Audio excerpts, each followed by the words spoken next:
You've heard me talk a lot about religion not being a plural, that there is one religion, that the problem that is central to all religions is the same, and that is this idea of being separate and apart from the whole, that we are separate from God, and we're seeking that unification.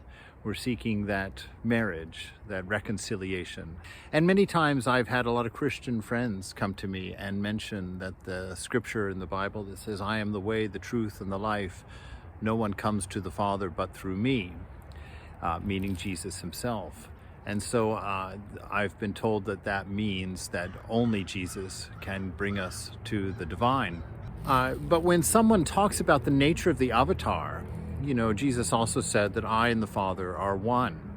And not only that, in that very same verse, he says, "I am the way, the truth, and the light." He's not talking about a personality or an individual there. The I refers to the word, to the truth, to that which is.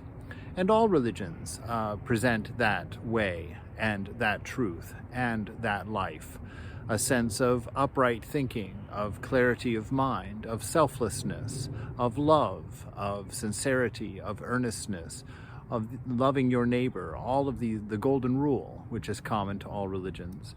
So when Jesus, an avatar, an incarnation of the divine, says I, he is not in any way referring to an I that you and I refer to, which means a body-mind, because of our confusion, which is at the heart of our separation from the whole, our separation from God or the divine, or from that unifying principle of the universe.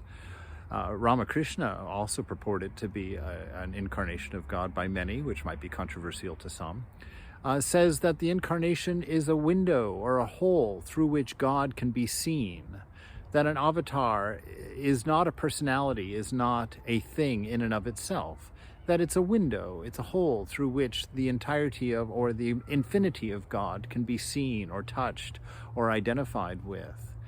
And this truth of the avatar is what Jesus would be referring to when he says I.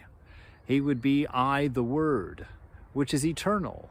I, the Word, which is manifested in all of creation, in all living, sentient and insentient beings. You can get that from the first chapter of John if you want to read it carefully and see. And so it's a statement of unity. It's a statement of oneness. This way, this truth, and this life exists in all religions. And the avatar, in any of his forms, whether it's as Jesus, as Buddha, as Rama, as Krishna, as Chaitanya, or perhaps many others, who knows? Since the beginning of time, it has been God's effort to unify this ignorance of separation, and not to propagate it by creating yet another separation. So know that the I of the avatars is the same I, that it was Jesus who came as Buddha, it was Rama who came as Krishna, it was Krishna who came as Ramakrishna, and it will go on until all of us are at home. Let us love one another. That is the one most important thing, to love.